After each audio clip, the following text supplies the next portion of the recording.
5 राज्यों में हो रहे विधानसभा चुनाव के पहले फेज का मतदान पिछले 3 घंटे से लगातार जारी है।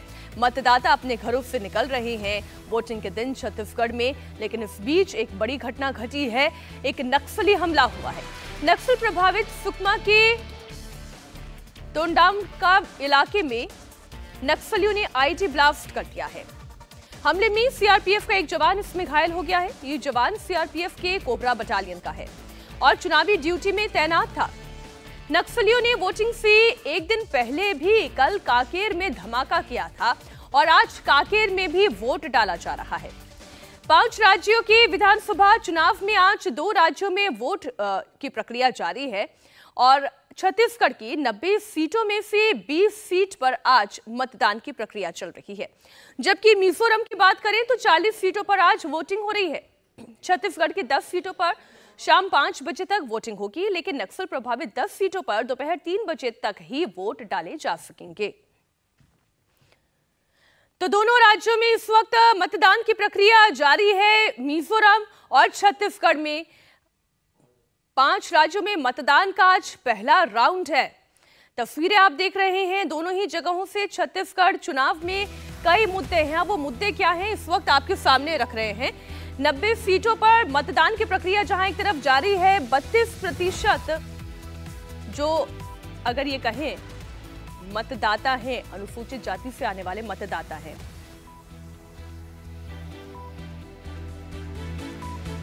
आइए कुछ महत्वपूर्ण बिंदुओं पर जरा आप लोगों का ध्यान आकर्षित करती हूं। अब कुछ सवाल ऐसे हैं जो छत्तीसगढ़ चुनाव में सबसे ज्यादा चर्चा का विषय बने। वो है महादेव बैटिंग ऐप। क्या महादेव बैटिंग ऐप मामले का चुनाव पर कोई असर पड़ेगा? इस सवाल का जवाब नतीजे आने के बाद ही पता चलेगा, लेकिन मतदान के दिन पोलिंग बूथ पर लंबी लंबी कतारें लगी हुई हैं। सुबह से ही वोटर पोलिंग बूथ पर खड़े हैं। कई बड़े दिग्गज नेताओं ने भी आज सुबह अपना वोट कास्ट किया। बघेल सरकार में मंत्री कवासी लखमा ने भी आज कोंटा विधानसभा के एक पोलिंग बूथ पर वोट डाला और कांग्रेस की बड़ी जीत का दावा किया। आज की वोटिंग में पूर्व मुख्यमंत्री रमन सिंह की किस्मत का भी फैसला होना है। रमन सिंह की विधानसभा सीट राजनांदगांव में वोटर का चुनावी मूड क्या है, देखिए हमारी सहयोगी रुचि कुमार की एक रिपोर्ट। छत्तीसगढ़ में पहले चरण के विधानसभा चुनाव में वोटिंग शुरू हो चुकी है। पहले चरण में 20 सीट पर वोट डाले जा रहे हैं और ये 20 सीट बस्तर और दुर्ग डिवीजन की है। इनमें नक्सली प्रभावित इलाके भी हैं जहां सिक्योरिटी के जबरदस्त इंतजाम किए गए हैं। करीब 60,000 फोर्स सिर्फ इन नक्सली प्रभावित इलाकों में लगाई गई है। एक चुनाव राजनांदगांव में भी है आज, जहां से प्रदेश के पूर्व मुख्यमंत्री रमन सिंह उम्मीदवार हैं। रमन सिंह 4 बार के विधायक हैं और 3 बार इस राजनांदगांव से विधायक चुने गए हैं और मुख्यमंत्री प्रदेश के बने हैं। वो फिर यहाँ चुनाव मैदान में है। काफी लंबी लंबी यहाँ कतारें लगी हुई हैं। ये राजनांदगांव का प्राथमिक शाला मतलब स्कूल है राजनांदगांव की, और यहाँ वोटर्स आ गए हैं। सुबह से ये कतारें लगी हैं। महिलाएं भी आई हैं काफी बड़ी तादाद में। अब क्या क्या मुद्दे हैं चुनाव में? ये जो चुनाव हो रहा है इसमें क्या क्या मुद्दे आपको दिखाई दे रहे हैं? अब वो भीड़ काफी दिख रहे हैं। अब जीत किसका होगा मैडम, ये कहा नहीं जाता है ना। नहीं, जैसे कांग्रेस सरकार कह रही है कि जो हमने 5 साल काम किया उस पर जनता वोट करेगी। बीजेपी कह रही है 5 साल में वादे पूरे नहीं किए, जो केंद्र ने पैसा भेजा वो यहाँ पर इस्तेमाल नहीं हुआ। कुछ इस तरह के मुद्दे हैं यहाँ पे? ऐसा तो कुछ नहीं है। अब अच्छा, अब जो महादेव ऐप है वो जानते हैं आप? वो गलत है मैडम।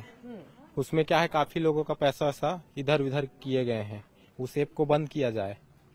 नहीं, वो तो बंद कर दिया गया। ये इल्जाम लगा, आरोप लगा है कि जो मुख्यमंत्री हैं भूपेश बघेल छत्तीसगढ़ के, उनको महादेव ऐप से 508 करोड़ रुपया मिला।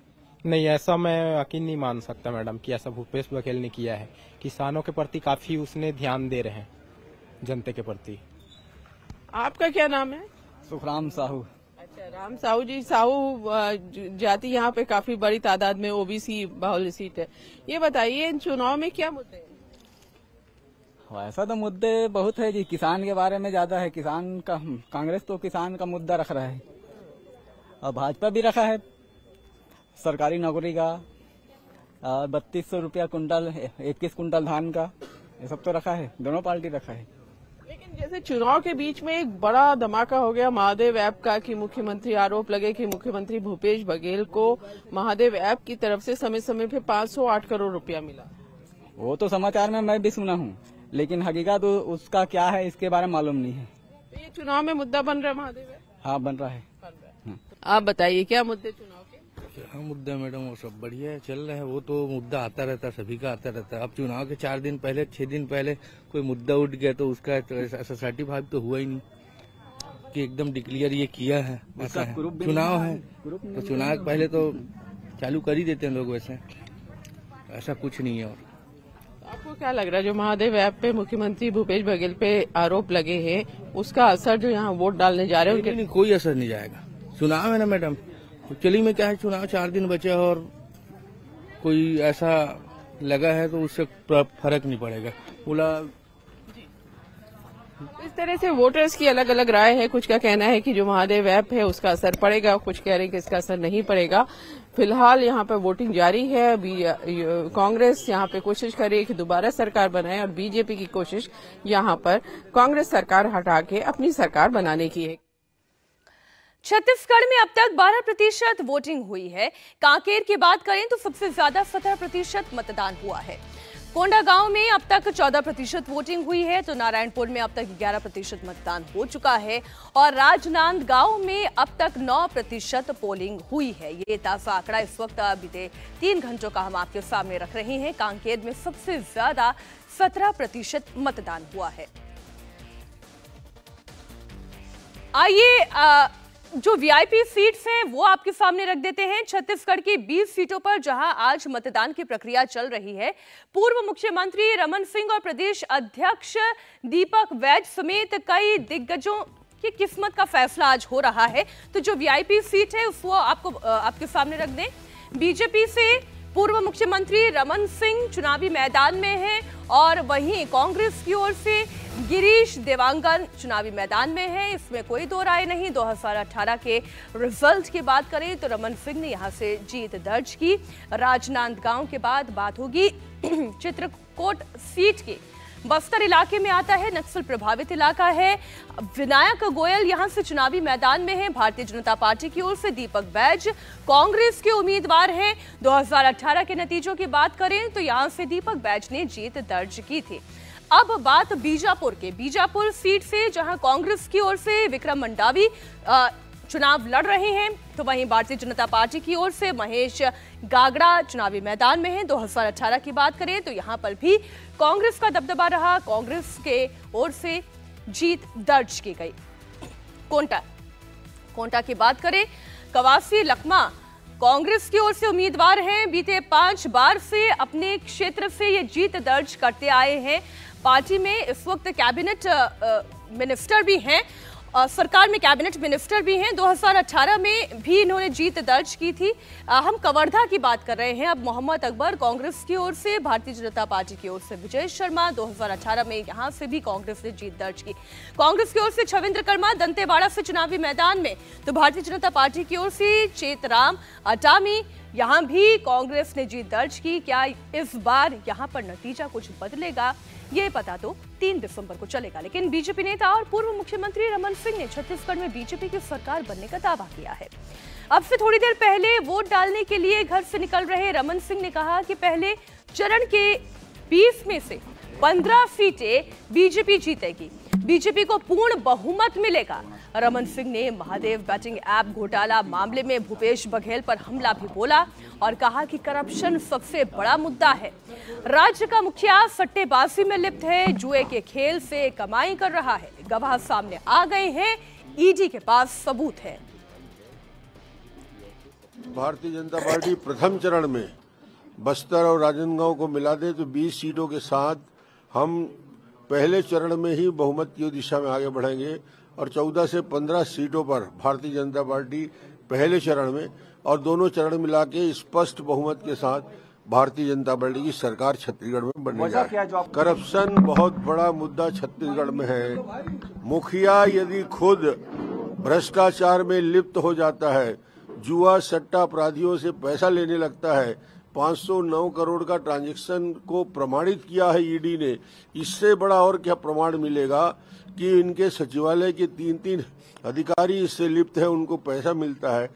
उनका बयान जो आया है सोनी का, जो महादेव ऐप का प्रमुख है, संचालक है, कि मैंने 509 करोड़ 508 करोड़ रुपया भूपेश बघेल को दिया है, 5.7 यानी 5 करोड़ 70 लाख रुपया जब्त हुआ है, और वो हैंडलर था जिसको किया गया, उसके बयान पे भी आया है कि बघेल नाम के व्यक्ति को हमने पैसा दिया है। तो सबूत नहीं है इसका। इससे अब क्या भूपेश के हाथ में नोट दिखाए, इससे बड़ा और प्रमाण कोई हो सकता है दुनिया में? रमन सिंह के कांग्रेस सरकार पर आरोप आपने सुन लिया और अब आपको मुख्यमंत्री भूपेश बघेल की भी बात सुनाते हैं। भूपेश बघेल ने पहले चरण के मतदान के दिन जनता को कांग्रेस को पूरा घोषणा पत्र याद दिलाया और कांग्रेस के पक्ष में वोट करने की अपील की। प्रति मानक बोरा के दर से तेंदुपत्ता और 4000 वार्षिक आपको बोनस दिया जाएगा। बच्चों की पढ़ाई में कोई शुल्क नहीं लगेगा। केजी टू पीजी पहली कक्षा से लेके अब पोस्ट ग्रेजुएशन तक के आपको पढ़ाई में कोई खर्च नहीं होगा। उसी प्रकार से 35 किलो राशन सभी परिवार को मिलेगा, चाहे एपीएल हो बीपीएल हो। 500 रुपया गैस सिलेंडर, जितने भी जिसके पास भी गैस कनेक्शन है, चाहे उज्ज्वला हो या दूसरे, सबको उसका लाभ मिलेगा। उसी के साथ साथ जो स्वास्थ्य योजना है डॉक्टर खूबचंद बघेल, उसे 5 लाख से बढ़ा के 10 लाख कर दिया गया है और दुर्घटना में पूरा खर्च हमारी सरकार उठाएगी, आपका आशीर्वाद मिलेगा। उसी प्रकार से 200 यूनिट तक की बिजली जलाने पर कोई बिल नहीं आएगा, मतलब 200 यूनिट तक की बिजली मुफ्त। तो ये सारी योजनाएं हैं जो आपके लिए है। अंत्येष्टि के लिए अब चाहे कंडा हो चाहे लकड़ी हो, वो राज्य सरकार उठाएगी। तो कांग्रेस के घोषणा पत्र में ये सारी बातें शामिल है और जितने भी महिला स्व सहायता समूह है, सक्षम योजना है, उसका भी ऋण माफ होगा। जो मोटरयान कर है जिसमें 726 करोड़ रुपये बकाया है, उसे में माफ किया जाएगा। तो इस प्रकार से आम जनता के हित में छत्तीसगढ़ कांग्रेस हमेशा खड़ी रही है और कांग्रेस को ही आपका आशीर्वाद मिले। आप तो आपने रमन सिंह को भी सुन लिया, आपने भूपेश बघेल को भी सुन लिया। इस वक्त राजनांद गांव से हमारी सहयोगी रुचि कुमार लाइव जुड़ गई हैं। रुचि, देखिए बहुत सारे मुद्दे वैसे तो इस वक्त छत्तीसगढ़ में चर्चा का विषय है, लेकिन जैसा कि पूर्व मुख्यमंत्री रमन सिंह कह रहे थे कि भ्रष्टाचार का मुद्दा सबसे ज्यादा चर्चा का विषय रहने वाला है। आप तो इलाकों में घूम रही हैं, लोगों से बात कर रही हैं। आज जब मतदाता मत डालने के लिए जा रहा है तो उसके दिमाग में बीते 5 साल में कांग्रेस ने जो काम किया वो है, या हाल के दिनों में जो करप्शन का मुद्दा छाया रहा वो है? आज किस इरादे के साथ वो वोट डालने के लिए निकला है घर से? देखिए, आजकल एक तो वोटर बहुत ज्यादा अपने मन की बात नहीं बताता, लेकिन अगर आप यहाँ मीनाक्षी आएंगी और घूमेंगी तो देखेंगी कि मिली जुला आपको यहाँ पे असर दिखाई दे रहा है। कुछ लोगों को ऐसा लग रहा है कि महादेव ऐप का जो मसला है वो चुनाव में असर डालेगा, भ्रष्टाचार बड़ा मुद्दा बनेगा, लेकिन बहुत सारे लोग ऐसे हैं जो ये कह रहे हैं कि एन चुनाव के मौके पर ही क्यों ये सब चीजें उठाई गई हैं। तो दोनों तरह की बात है। यहाँ वोटर्स हैं, लंबी कतारें हैं, महिलाएं भी हैं, पुरुष भी हैं जो पहली बार वोटर बने हैं, वो भी बहुत सारी लड़कियां भी यहाँ पर आपको इन कतारों में दिखेंगी। तो उन्हीं से पूछ लेते हैं, ये बताइए कि सबसे बड़ा मुद्दा इस चुनाव में क्या है? अब जानते सब है मैडम, लेकिन बोलना इसलिए कोई नहीं चाहता। सब अपने मन में सारी बातों को रखे रहना चाहते हैं, क्योंकि सामने आना एक बहुत बड़ी दिक्कत हो सकती है। भ्रष्टाचार मुद्दा है। हाँ, ये भ्रष्टाचार का तो मुद्दा है। ये जो महादेव ऐप का उसके बारे में मैं आगे कुछ कहना नहीं चाहूंगा। आप बताइए। भ्रष्टाचार मुद्दा है, सबसे बड़ा मुद्दा है। महंगाई है। तो जैसे जो अभी महादेव ऐप की तरफ से ये कहा गया कि मुख्यमंत्री, ये आरोप लगे कि मुख्यमंत्री भूपेश बघेल को 508 करोड़ रुपए मिले, उसका विषय में मैं कुछ नहीं बोल सकती अभी। आप बताइए। नहीं, मैं भी कुछ नहीं बोल सकती। यहाँ बोलने को तैयार नहीं। आप भी नहीं बोल सकते, कई को मालूम है, वो हमको मालूम है कि कहाँ से आ गया, किधर गया, सभी है, लेकिन हम लोग बात नहीं कर सकते हैं। ओके, लेकिन ये आरोप मुझे मालूम है रजत शर्मा का वो। अच्छा ठीक है रुचि, देखिए ये जो वोटर है ना बड़े समझदार हैं, उनके मन की बात वो मन में रखना चाहते हैं और बताना नहीं चाहते। लेकिन हाँ, ये बात तो तय है कि भूपेश बघेल ने बड़ा एग्रेसिव चुनाव प्रचार किया और कई सारी ऐसी योजनाएं थी जिसकी घोषणा की, और इसमें अगर हम जातिगत जनगणना की बात करें तो उसे भी अपनी बातों में शामिल किया। तो ये जो कास्ट फैक्टर है, क्या लोगों के दिमाग में ये भी रहता है जब वोट डालने के लिए पहुंचते हैं? जी हाँ, बिल्कुल। देखिए, पूरे हमारा जो देश है उसमें जाति समीकरण तो बहुत ज्यादा मायने रखते हैं। इसीलिए आप कह सकते हैं कि कांग्रेस जातिगत जनगणना को एक बड़ा मुद्दा बना रही है, क्योंकि उसको ऐसा लगता है क्योंकि अगर आप छत्तीसगढ़ में आएंगी तो यहाँ पे ओबीसी वोट काफी ज्यादा मायने रखता है। तो कांग्रेस को ऐसा लग रहा है कि उन्होंने घोषणा पत्र में भी ऐलान किया है कि जातिगत जनगणना वो कराएंगी, तो काफी ज्यादा इसका असर यहाँ दिखाई दे रहा है। ये भी चीज वोटर से पूछ लेते, ये जो जातिगत जनगणना की बात कही जा रही है, इसका कुछ असर देख रहे हैं, ये जरूरी मानते हैं आप? नहीं, ऐसे कोई असर नहीं है। हम ऐसे चुनने जा रहे हैं हमारे देश के राज्य के मुख्यमंत्री जो अच्छा हो, और मेन मुद्दा तो यही कि महंगाई है, इसको देखते हुए हम चुनाव कर रहे हैं। आप बताइए, जो कांग्रेस कह रही है कि जातिगत जनगणना होनी चाहिए वो कराएंगे, उसका कुछ फायदा होगा? नहीं, ऐसा कोई ये नहीं है। जाति वाति में अपना अपना इच्छा है और कहानी किस्सा है ऐसा।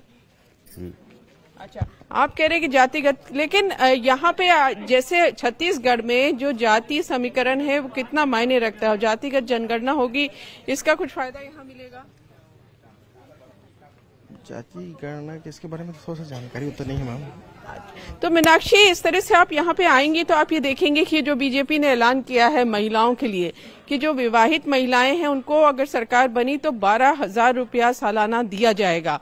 और उधर कांग्रेस है वो करीब 200 यूनिट फ्री बिजली देने का ऐलान किया है, कहा है कि एजुकेशन वो फ्री कर देंगे। किसानों के लिए बड़े ऐलान कांग्रेस ने किए हैं, कर्जा माफ वो पहले भी कर रही है, अभी भी कहा है कर्जा माफ करेंगे। और छत्तीसगढ़ की करीब 80% आबादी गांव में रहती है, खेती करती है। अब कांग्रेस ने पिछली बार भी कर्जा माफ किया था, लेकिन ऐसे किसान कांग्रेस से नाराज थे जिनके पास अपनी जमीन नहीं थी और उन्होंने कर्जा नहीं लिया था। तो इस बार कांग्रेस ने उनका भी ध्यान रखा है और ऐसे किसानों को जिनके पास जमीन नहीं है 10,000 रुपया सालाना देने का ऐलान किया है। ये बातें बिल्कुल ठीक है रुचि, के वादे बहुत सारे हुए हैं, अब जनता को ये तय करना है कि उन्हें किसके वादों पर भरोसा है। बहुत शुक्रिया पूरी जानकारी के लिए रुचि आपका। आज दिन भर हम आपसे मतदान को लेकर अपडेट लेते रहेंगे, लेकिन